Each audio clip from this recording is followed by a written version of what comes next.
Hello everybody, welcome back to my channel. My name is Berries, and today I'm going to be talking about reasons why you shouldn't marry.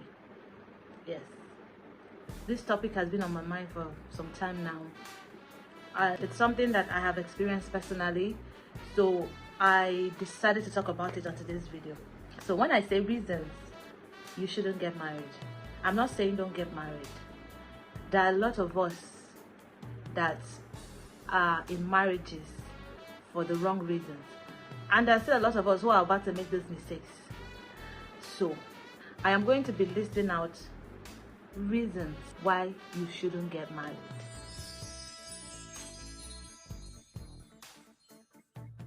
So when I say reasons why you shouldn't marry, number one, do not make the mistake of getting married because of society.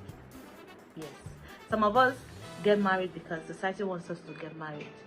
We don't marry because we want to get married.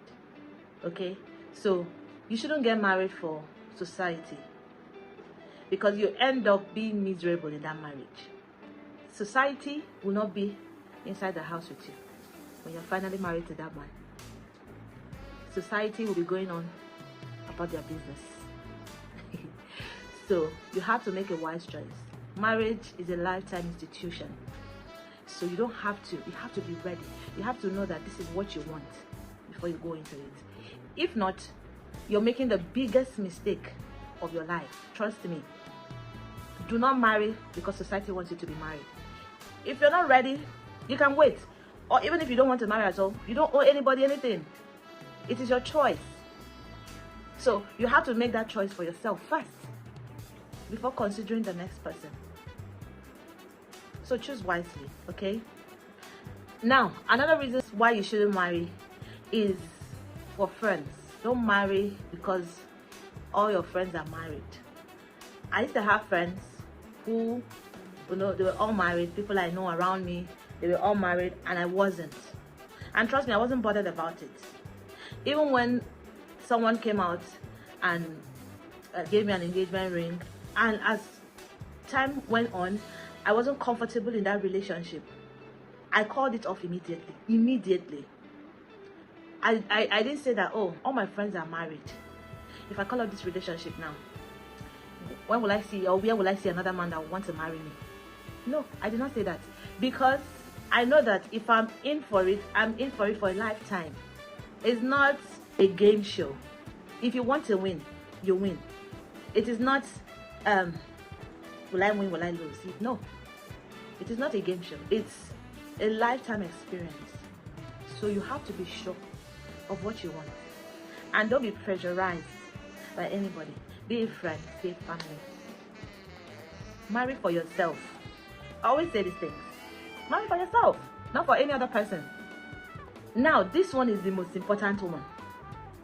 Do not marry because you want to wear the wedding gown. Some of us just want to marry, have a fairy tale wedding because everybody's doing it.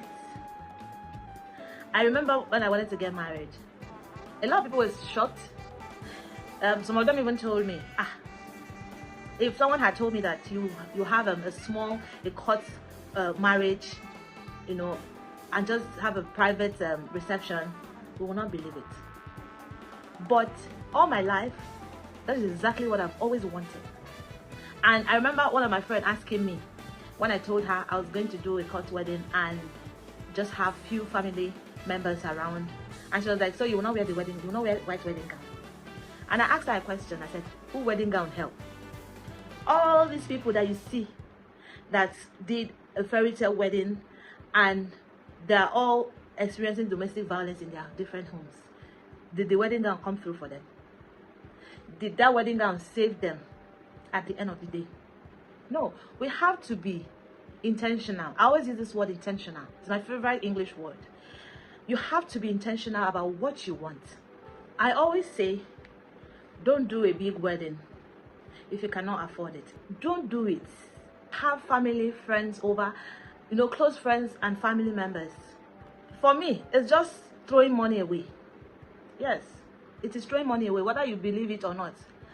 it is throwing money away, because half of those people that are going to come and eat your food and drink your drinks and even go home with a souvenir are not talking good about you.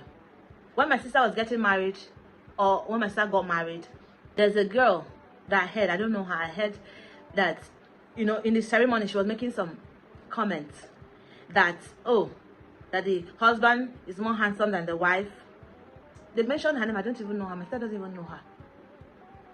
And you are in that ceremony, at that point in time, you're talking about bad about the bride. You're gossiping. And they bring food for you, and you will eat.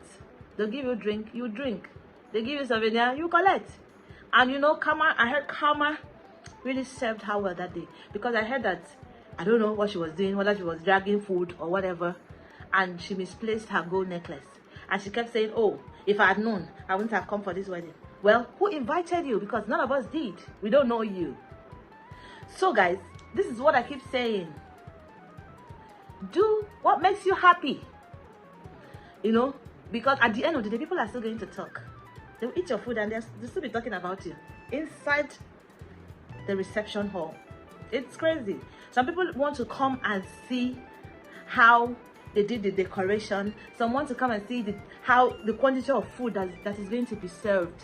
Some people want to know if the food is going to be enough for everybody, or if it is going to finish halfway, so that they will have something to say. And here you are, trying to please these same people. Isn't that crazy? It is crazy. Do not get married to please anybody. And if you know that the man you're getting married to cannot afford the wedding you are looking for, it's either you cut it down or you leave the man. Don't stress him. Do not stress him. I've seen men who are running helter-skelter trying to raise money for weddings they cannot afford because the wife insists that is how they want it. Well, for the men, I tell you, any woman that you plan on marrying that will put you through such stress is not worth to be made a wife.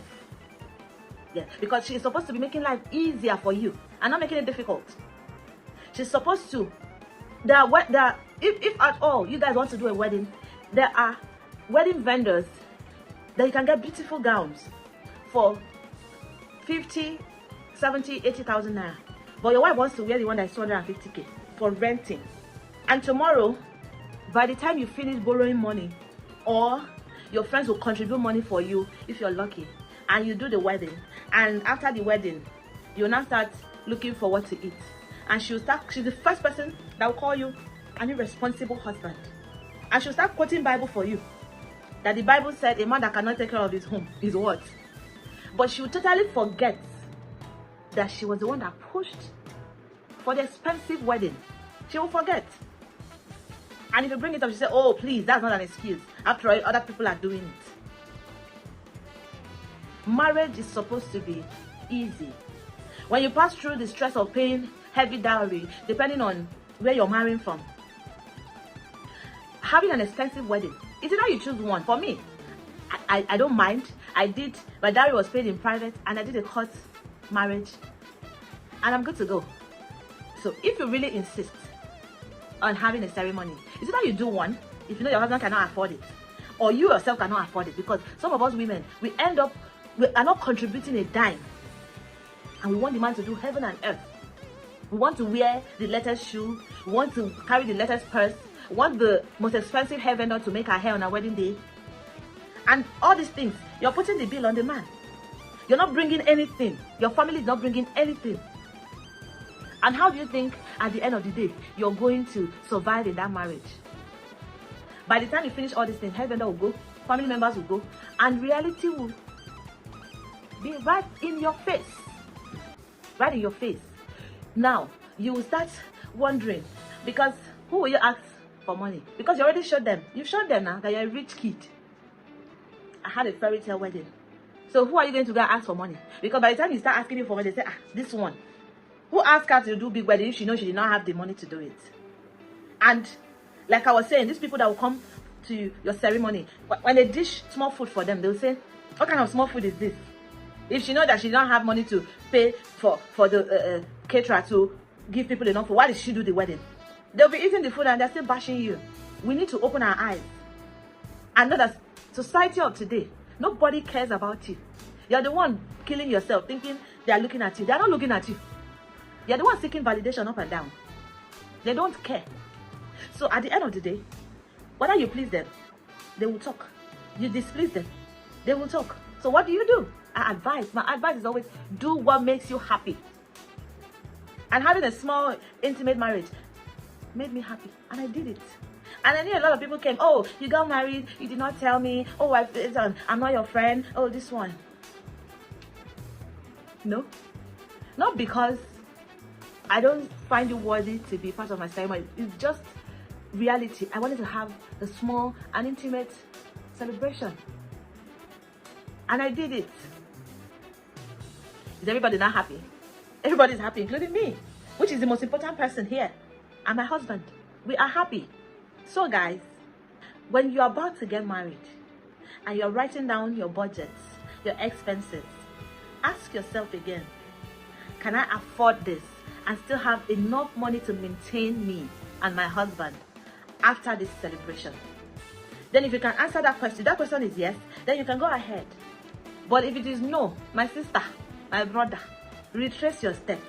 Because hunger is real. When I was growing up, I used to see people that get married, and when they're leaving the reception ground, you see these hillocks, pickups filled with gifts.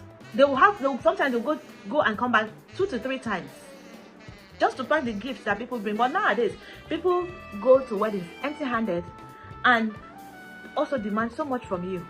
You keep shifting wedding because you are planning wedding. You are planning it on somebody else's money. You don't have your own money. Your husband doesn't have his own money. You are depending on what committee of friends will contribute. Your drinks on that day depends on how much your committee of friends are able to come up with. Your whatever cake depends on the profit you make from selling your ashwebi. And you think that is wisdom. Who are you pleasing? Let me tell you, nobody cares. At the end of the day, when they finish, they'll go back to their houses. And if anything happens to you, they say, who sent her? And when you're having this lavish wedding ceremony, those people are the ones that will be hailing you. Hey, go girl, wedding of the year, Ashobi Bella, wedding Niger, here we come. When you're dancing, they'll be hailing you, genge, genge, genge, and you'll be dancing, be going down. And when you go back home, Gary will be waiting for you to sip. And funny enough, Gary is not expensive. That is if you won't be able to afford it. Because most of you will be depending on how much people will spray you. Are you in their pockets to know if those people have money to even spray you? You're just assuming and depending on other people's pockets. While you're spending the little that you have, you're squandering it for nothing. Because you want to please society, you want to please family, you want to please friends. When the only person you should be pleasing is yourself and your husband. Why not keep that money and use it to start up something after the wedding or after the small ceremony? You know, use it to start up a business. If you cannot afford it, I'm talking about people that can't afford these things. That's why I said, you check yourself. When you're making the list of expenses that you need for your wedding, if you know that when you look at them, I know that you can spend all this money and still have enough to use after, then you can go ahead by all means. But if you know that you cannot, leave it. It's not by force. Okay? So guys, we have come to the end of today's video, and I hope I made sense. Today I don't have strength to shout. That's why you see me talking calmly, you know. So let's set aside every distraction that is coming to us. Let us not believe everything we see on social media and follow through. Because you're not living in their reality. You're living on fiction, only what they're showing you. So you can do better by knowing yourself, what you can afford, what you can do. Your own happiness is number one. It's paramount. I hope you learned something. I hope that I made sense in this video, like I always say in my other videos. Please, let us do better. And trust me, when you choose the right path, the only thing you experience is peace. And once you have peace in your life, you have everything now. There are a lot of people that don't have peace. But trust me, when you have peace, you have everything. I love you guys, and I'll see you in my next video. Bye.